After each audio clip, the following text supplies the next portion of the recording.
दोस्तों नमस्कार। Your astro life में एक बार आपका फिर से स्वागत है। जैसा कि मैंने पिछली वीडियो में आपको बताया कि किस तरह से 12 राशियों में 4 पुरुषार्थ छुपे हुए हैं और किस तरह से कृष्ण भगवान के अनुसार गीता में सत्वगुण, रजोगुण, तमोगुण इन 4 पुरुषार्थ को परफॉर्म करने के लिए बनाए गए, ये मैंने आपको बताया था। आइए अब इसकी चर्चा को आगे बढ़ाते हैं। इसमें सबसे महत्वपूर्ण समझने वाली बात यह है कि धर्म, अर्थ, काम, मोक्ष ये 4 पुरुषार्थ हैं।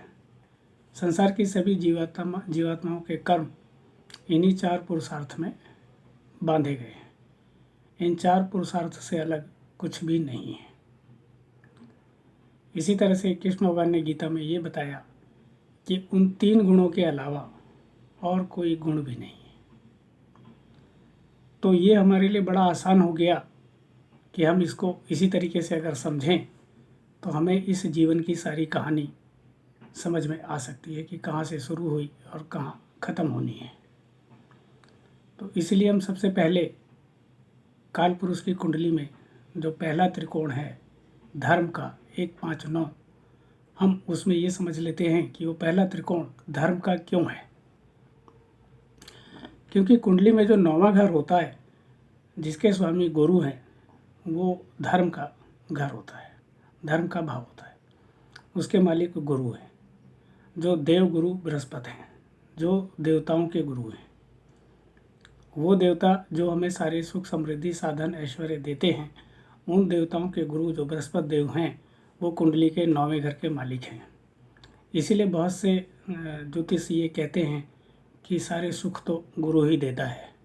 अब सुखों की बात तो समझ में आई, लेकिन जहाँ ऐसा कहा जाता है कि धन, दौलत, रुपया, पैसा भी गुरु देता है, वो थोड़ा सा सोचनीय विषय है। क्योंकि सुख तो किसी को ऐसे भी महसूस हो सकता है कि कोई सारे कपड़े दान कराए, कच्छे बनियान में घर आ जाए और उसे कह दे वो मुझे बड़ा सुख फील हुआ, मेरी आत्मा बड़ी प्रसन्न हुई। तो उसके लिए पैसा ज़रूरी नहीं है। सुख आपको किसी भी अवस्था में प्राप्त हो सकता है, सब कुछ दान करके भी और सब कुछ पा के भी।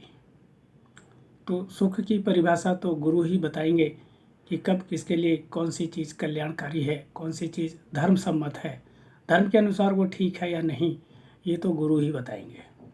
इसीलिए हमारे संसार में गुरु का महत्व रहा, जो अब कलयुग में कम होता दिख रहा है। अब लोग गुरु धारण नहीं करते, जो कि धर्म का बेसिक है। जब गुरु ही धारण नहीं किया तो धर्म से पूरा फ़ायदा लेने की बात ही सोचना एक कपोल कल्पना की तरह है। ये बात हमें समझ लेनी चाहिए। अब हमें समझना ये है कि कुंडली का वो 9वां घर और वो गुरु का महत्व अगर हम समझ लें तो हमारे कर्म भी बिल्कुल तीर की तरह सीधे हो जाएंगे। तो आइए अब सबसे पहले हम धर्म को समझते हैं। जो काल पुरुष के अनुसार धर्म है, हमारे और आपके अनुसार नहीं। जो अलग अलग किताबों में अलग अलग तरीके से लिखा गया वो नहीं। जो काल पुरुष के अनुसार जो धर्म है, हमें वो समझना चाहिए। तो अब गुरु को क्योंकि संसार का ध्यान रखना होता है, गुरु को क्योंकि जीवात्मा को भगवान तक भी ले जाना होता है, तो वो दोनों तरफ परफॉर्म करते हैं। एक तरफ जीवात्मा को संसार से जोड़ते हैं और वहाँ पे जीवन यापन करने के तरीके समझाते हैं, तो एक तरफ वो भगवान के पास भी जाने के रास्ते को मजबूत करते हैं। तो इसलिए दोनों रास्तों पर चलने की वजह से, दोनों रास्तों का ज्ञान देने की वजह से वो गुरु हैं। क्योंकि वो दोनों रास्तों पे पहले खुद चलते हैं और परमात्मा तक पहुंच जाते हैं, फिर जीवात्माओं को मार्गदर्शन करने के लिए प्रिपेयर होते हैं। इसलिए वो गुरु होते हैं और ऐसे गुरु तो मिलने ही चाहिए, बड़े सौभाग्य से मिलते हैं। तो इसलिए हमें धर्म को समझना जरूरी है। अब काल पुरुष की कुंडली या ज्योतिष के अनुसार धर्म 2 भागों में है। एक तो भाग ये है जिसको हम संविधान कह सकते हैं, लॉ कह सकते हैं, रूल रेगुलेशंस कह सकते हैं, कि धर्म गुरु ने क्या संविधान लिखा है, क्या लॉ है, क्या रूल रेगुलेशंस है, कौन सा कर्म धार्मिक होगा, कौन सा कर्म धार्मिक नहीं होगा, ये गुरु ही बताएंगे। दूसरा ये कि नौवां घर भाग्य का भी होता है, यानी कि हम पीछे से कौन से कर्म करके उनकी आदतें अपने अंदर पाल के मजबूत करके इस जीवन में अपने साथ लाए हैं, तो उससे आगे ही हम परफॉर्म करेंगे, नया कुछ नहीं कर पाएंगे। नया कुछ करने के लिए एक अलग सब्जेक्ट है, एक अलग विषय है। लेकिन पहले हमें ये तो पता चले कि हमारे अंदर कौन कौन सी आदतें छुपी हुई हैं जो कभी भी उभर के हमारे सामने आ जाती हैं। और कई बार पता चलता है कि नहीं, कुछ दिन पहले तो ये बच्चा बहुत बढ़िया था, बड़ा पढ़ता लिखता था, बड़ा अच्छा परफॉर्म कर रहा था, अचानक इसको पता नहीं क्या हुआ कि अभी आवारागर्दी में लग गया, घूमने फिरने लग गया, आप सुनते ही नहीं किसी की, क्योंकि उसके अंदर वो पुरानी आदतें, उसका पुराना धर्म इसको बोलते हैं। धर्म का मतलब होता है एक्यूरेसी, धर्म का मतलब होता है बिल्कुल सही, गणनात्मक रूप से बिल्कुल सही, यानी कि जो कंपनी जहाँ से बंद होती है वो वहीं से शुरू की जा सकती है। ठीक इसी तरह से जो जीवात्मा जहाँ पे जो भी कर्म, जिस तरह का कर्म अधूरा छोड़ के आई होती है या जिन भावनाओं और आदतों के साथ उसने जन्म लिया होता है, उसे उससे आगे का ही परफॉर्म करना होता है। वो अलग इसलिए परफॉर्म नहीं कर पाता कि उसकी उसे आदतें पड़ी हुई हैं।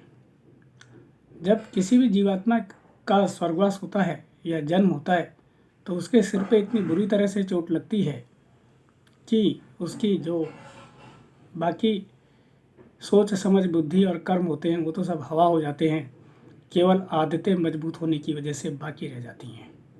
तो उन्हीं आदतों को हम साथ लेके आए होते हैं। और मैंने आपको पीछे धारणा की वीडियो में ये भी बताया था कि हमारे अंदर किस तरह से श्रद्धा, आस्था, विश्वास भाव के रूप में हमारे अंदर रखे होते हैं। जैसे भावनाएं, 10 भावनाएं होती हैं, प्रेम रस, वीर रस, वात्सल्य रस। ये जो रस है, जो हमारी भावनाएं हैं, जो 10 भावनाएं हैं, ये हमारी आदतों के साथ प्रकट होती हैं। जैसे जब कोई बच्चा पैदा होता है और वो बड़ा होता है तो पता चलता है कि वो हंसमुख ज़्यादा है या क्रोधी ज़्यादा है या चंचल ज़्यादा है। तो ये जो चीज़ें हमें पता चलती हैं, ये पिछले जन्म की आई हुई आदतें ही होती हैं और इन्हें ही हम धारण करके आते हैं। और जो धारण किया हुआ है उसे पूरा करना ही धर्म इसलिए मान लिया जाता है कि वो करना आसान भी होता है और उसे करने के लिए प्रकृति आपकी मदद भी करती है। और फिर कहते भी हैं कि बड़ा लक है, बड़ा भाग्यशाली है। तो भाग्य और धर्म दोनों एक दूसरे के पूरक हैं, इसलिए हमें 9वां घर सबसे पहले समझना होगा। जब हम भाग्य और धर्म को समझ गए कि भाग्य क्या है और धर्म क्या है, भाग्य वो है जो हम पीछे से लिखवा के लाए हैं और धर्म वो है कि अब हम उसे किस तरीके से परफॉर्म करना है, तो धर्म और भाग्य में यही रिश्ता है। अब इन सब के साथ जो मेन बात आती है वही आती है कि बिना कर्म करे कुछ भी सफल नहीं हो सकता, कर्म तो करना ही पड़ेगा। कर्म करना बहुत ज़रूरी है। गीता में भी कृष्ण भगवान ने कहा है कि बिना कर्म किए कोई भी जीवात्मा एक क्षण भी मुक्त नहीं रह सकती, तो कर्म तो अनिवार्य है। अब जहाँ पे कर्म की बात आई तो इसलिए पहले त्रिकोण में बोला गया कि क्षत्रिय धर्म, क्योंकि मेष, सिंह, धनु क्षत्रिय राशि हैं और इसे धर्म का त्रिकोण कहा गया। और फिर सारे कर्म धर्म के अनुसार कहे गए और भाग्य में ये छुपा कर दिया गया कि क्या क्या आपको कर्म करने हैं। तो जहाँ पे कर्म की बात आई तो उन्होंने कहा क्षत्रिय धर्म। क्षत्रिय धर्म का मतलब जहाँ पे कर्म की बात आई वहाँ पे मंगल रूपी ग्रह, जो कि स्वास्थ्य का देवता है और ब्रह्मांड में सेनापति की हैसियत से उन्हें हमेशा ज्योतिष में बोला जाता है, सूर्य को राजा के रूप में बताया जाता है। तो राजा, राज्य और प्रजा, इन सब का संबंध क्षत्रिय धर्म से ही पहले कहा जाता था और कर्म के साथ जोड़ा जाता था। इसी में ही रजोगुण भी जुड़ता है। सत्वगुण, रजोगुण, तमोगुण वाली जो बातें थीं, इसमें रजोगुण भी जुड़ता है, क्योंकि जहाँ पे राजा, राज्य और प्रजा का संबंध हो तो वहाँ पे रजोगुण भी जुड़ता है। और जब रजोगुण जुड़ता है तभी बात जन कल्याण की भी आती है। इसलिए गुरु जो है वो आपके सामाजिक सर्कल का भी देवता है, क्योंकि वो आपको संसार से जोड़ता है। मैंने अभी बताया था कि संसार से आपको किस तरीके से जुड़ना है, इस बात का ज्ञान गुरु ही देगा। तो धर्म का संबंध आपके क्षत्रिय से कर्म से हुआ, क्षत्रिय धर्म से हुआ और आपके कर्म से भी हुआ।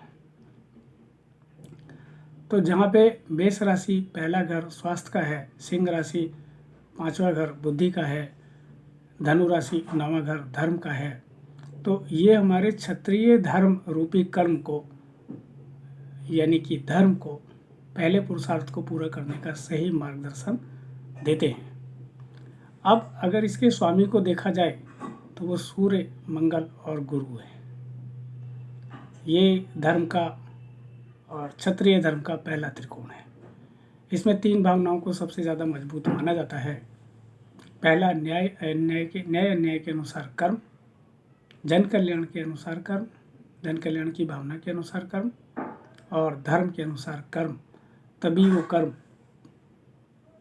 निस्वार्थ भाव से किया गया कर्म गीता के अनुसार माना जाएगा। अगर हम अपनी अपनी डेफिनेशन बनाते हैं तो ज़रूरी नहीं कि उनके आधार पर हमें फल मिल जाए।